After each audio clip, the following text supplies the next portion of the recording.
En juillet, pour bien commencer l'été, 6 jeunes habitants des environs de Serres, Elvis, Noé, Elliot, Mila, Adelin, Julien, sont venus créer une aventure radiophonique dans les locaux de la MJC de Serres et enregistrer dans les studios de KTB Radio. Autour de l'ordre Arrête de galéger, autrement dit Arrête de raconter des histoires, et accompagnés de Anne Béret et Aurore Le Bihan de l'association marseillaise Le Vent dans la Bonnette, ils se sont emparés des micros, des enregistreurs et de tout objet faisant du bruit pour créer un conte à leur image. Voici donc les aventures d'un escargot assez exceptionnel qui vous fera repousser les limites de l'imagination et découvrir la merveilleuse nature de Serres. Bonne écoute.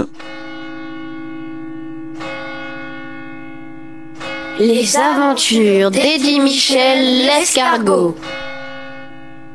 Un conte écrit et réalisé par les enfants de la MJC de Serres dans les Hautes-Alpes. Il était une fois dans les Hautes-Alpes, à une époque pas si lointaine, une grande famille d'escargots qui avait élu domicile à Serres, dans les murs de la MJC.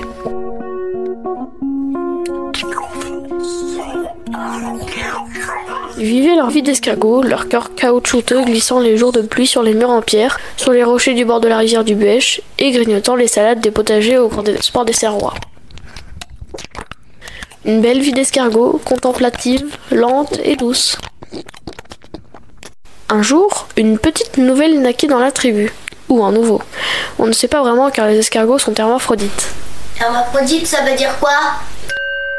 Hermaphrodite, c'est un adjectif qui désigne le fait d'avoir des organes mâles et femelles, soit simultanément, soit alternativement. On les retrouve chez de nombreuses plantes et animaux. Ses parents l'appelèrent Eddie Michel, en hommage à ce chanteur français ayant connu son heure de gloire dans les années 80 qu'ils écoutaient en boucle. Né dans le ghetto, avec frères et sœurs, et des parents qui voudraient qu'on s'en sorte. En grandissant, il devint difficile de ne pas remarquer qu'Eddie n'était pas un escargot comme les autres. Il avait une coquille, certes, un corps mou et blanc, d'accord, mais ses cornes visqueuses, elles, n'avaient pas une taille normale. Elles étaient très longues, dépassant de plusieurs millimètres les cornes de ses frères et sœurs. Grâce ou à cause de ses cornes, Eddie entendait, sentait, percevait son environnement comme si tout était plus fort, plus coloré, plus bruyant et plus goûtu. Le moindre vol de bourdon devenait l'accélération d'un scooter. Le bruissement du vent dans les feuilles, une véritable tempête. Le bruit des bottes d'un paysan, une armée prête à en découdre. Le chemin pour l'école des escargots se transformait en une véritable épopée. Et là, alors que je rampais, je croisais un éléphant qui faisait du jogging. Et là, j'allais si vite que je ne bavais presque plus. L'étoile a failli me tomber dessus. Tu mens comme tu respires. Son frère et sa sœur, Janine Hallyday et François Hardy, à moins que ce ne soit le contraire, en eurent marre. Arrête avec tes salades et galéjades. Galéjade, ça veut dire quoi? Galéjade, c'est un nom féminin de l'histoire inventée ou simplement exagérée à laquelle on essaye de faire croire, plaisanterie provençale, ayant généralement pour but de mystérifier. Mystifier, c'est pareil. Pourquoi vous ne me croyez pas? Eddie se sentait incompris et vexé. Il ne racontait pas des salades. Il ne faisait que relater avec précision ce que ses grandes cornes lui permettaient de sentir. Il se traîna alors jusqu'à son coin de rocher préféré, au bord de la rivière. Pourquoi ça tombe sur moi? Quelle serait ma vie si j'avais des cornes normales? Et si je me les coupais?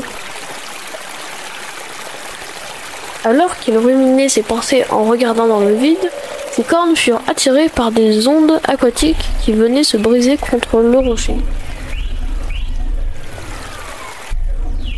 Intrigué, il l'étendit et aperçut une forme noire slalomant entre les roseaux, créant un balai de formes géométriques à la surface de l'eau. La forme se rapprochant, il pensa Tiens, on dirait une araignée d'eau. quelle longue patte, quelle grâce. En entendant cela, l'étrange créature se figea. Je ne suis pas une araignée, mais une gérisse. J'ai 6 pattes, moi, pas 8.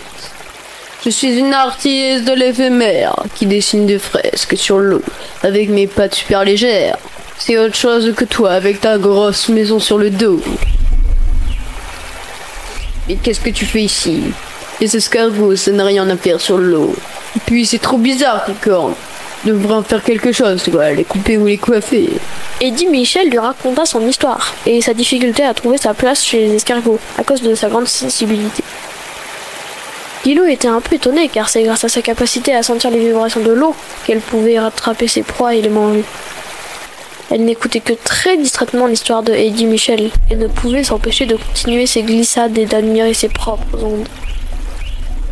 Elle n'arrêtait pas de l'interrompre en disant « Et celle-là, tu l'as vue celle-là ?» Eddie Michel se sentait un peu seul, ce qui n'était pas très logique quand on est en compagnie de quelqu'un d'autre. Voyant ses cornes s'affaisser, Lilo comprit que son interlocuteur ne l'écoutait plus. Pire, il n'était pas fasciné par ses pas de danse. Vexée, elle lui demandait à quoi il pensait. Je me demande qui pourrait m'aider. Tu sais, en aval de la rivière, dans un grand chêne, se trouve un scarabée un peu sorcier, un peu alchimiste, qui a une collection entière de détritus d'insectes. C'est un personnage étrange, un peu inquiétant, qui a sûrement tout ce qu'il te faut pour te faire une nouvelle coupe. Elle ne voulut pas lui en dire plus, et s'en alla en patinant sur ses longues jambes. En quelques sauts gracieux, elle avait disparu derrière les roseaux. Eddie Michel se plaça au centre d'une feuille qui effleurait la rivière, grignota la tige avec sa langue râpeuse, se plaça au centre et se lança dans l'air rapide, s'appuyant tantôt sur la gauche, tantôt sur la droite, jusqu'à l'endroit indiqué par Lilo. 78e caillou, 2e chaîne en partant du bord de la rivière, 4e branche, 5e feuille.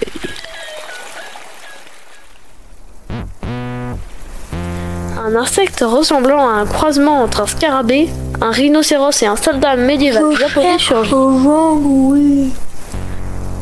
Je suis Jean-Louis XVI, le coléoptère rhinocéros, mais je préfère qu'on m'appelle Jean-Louis J'ai Croix-Bâton. besoin de toi. Lilo m'a envoyé te voir. Jean-Louis écouta son histoire en hochant sa grosse tête noire. Puis il dit d'une voix bourrue: T'inquiète, j'ai ce qu'il te faut. Jean-Louis s'approcha du tronc et dévoila dans une cavité une collection de casques bien rangés. Regarde tous ces casques. J'ai des casques avec des cornes, des casques double cornes, des casques sans cornes. Vas-y, essaie-les. Un casque disco, ça te va pas autant. Un casque d'Arrivador, tu fais un peu peur. Plus personne ne va vouloir te parler. Celui-là. Ah, celui-là, il est parfait. Il enfila un casque en forme de tête de coccinelle et le plaça sur sa tête. Ses antennes se rétractèrent, il avait l'impression de sentir le monde de très très loin, comme si tout était étouffé. C'est donc comme ça que les autres perçoivent le monde. Mais dis donc, j'avais pas remarqué, mais c'est une très belle coquille que tu as là. Elle est nacrée et elle est tachetée. Exactement ce qu'il manquait à ma collection. Une goutte de sueur froide coule le long du cou d'Eddie. Il n'avait pas remarqué dans un recoin de l'armurerie une collection de coquilles d'escargot. Ni une ni deux, Eddie prit ses ventouses à son cou, se laissa tomber de la branche et roula dans la rivière, où il dévala les rapides alors que Jean-Louis le suivit de près. Le vomissement de Jean-Louis de coléoptère fut lointain et finit par disparaître. Percutant un rocher, il vola dans les airs et réatterrit sur un sol mou, beige et tiède. Le sol beige fit place à un tissu bleu immense et rêche, puis à des carreaux multicolores. Au fur et à mesure qu'il avançait, un souffle chaud se faisait entendre régulier et de plus en plus bruyant. Le bruit semblait provenir d'un trou sombre qui s'ouvrait et se refermait. Eddie s'approcha, tendit sa tête vers les abysses, avant de se faire violemment saisir par la carapace en voyant l'air. Non mais ça va pas, on ne peut plus faire son sieston tranquille. Il atterrit sur un océan de laine melotonnée, il acheva son vol plané sur le sol. Oh, t'es qui toi? Bella, la propriétaire du savon, qui l'avait évité au dernier moment. C'est étrange, un escargot avec un casque. Jamais vu un truc pareil. Que fais-tu si loin de chez toi, étrange créature? Eddie raconta son histoire, d'abord d'une voix tremblotante, puis avec plus d'assurance. Les brebis écoutaient en silence, ce qui leur arrive quasiment jamais. Sacrée histoire pour un petit escargot. Elles se regardèrent et une brebis entonna un chant que les autres répétèrent. Nous les brebis, on respire ensemble. On respire ensemble. On mange ensemble. On mange ensemble. On boit ensemble. On boit ensemble. On rote ensemble. On rote ensemble. On se baigne ensemble. On se baigne ensemble. Alors que toi, tu es singulier. Il faut être fier de qui on est. Merci. C'est la première fois qu'on me dit ça. D'un délicat coup de sabot, la vieille tourna lui ôta le casque, libérant ses cornes. Elle écrasa rageusement le casque par terre et émit un bêlement joyeux. Puis elle baissa la tête pour permettre à Eddie de ramper jusqu'entre ses deux oreilles. Ensemble, ils remontèrent le cours de la rivière avec le troupeau.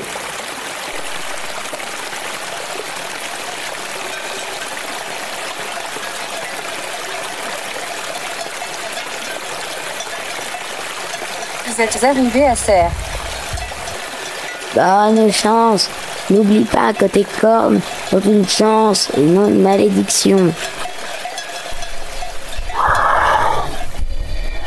En arrivant, Eddie entendit des bruits inquiétants et se précipita vers sa famille escargot. Vite, bougez de là.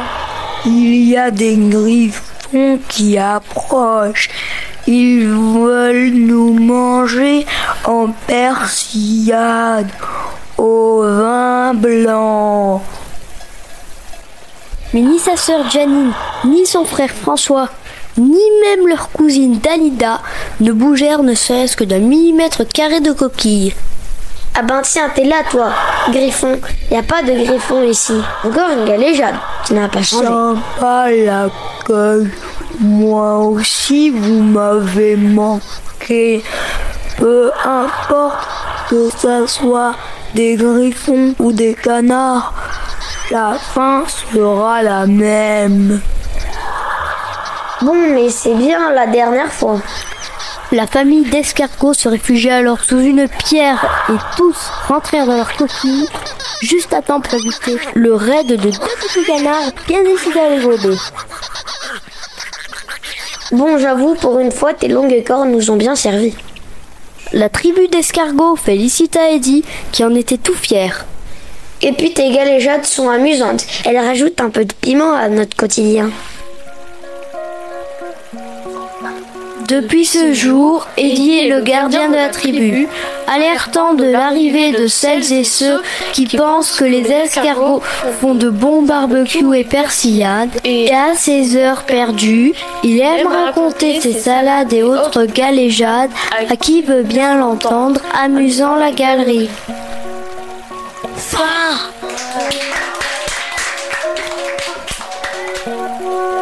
Un conte écrit et réalisé par les enfants de la MJC de Serres dans les Hautes-Alpes. Dans le rôle du premier narrateur, Elvis Gillard. Dans le rôle du dictionnaire et de l'îlot, Noé Chiquetti. Dans le rôle d'Eddie Mitchell, Elliot Chili. Dans le rôle de Jean-Louis Crevé-Bâton, Mila. Dans le rôle du narrateur 2, Adelin. Dans le rôle de Tornade la brebis, Julien Bello.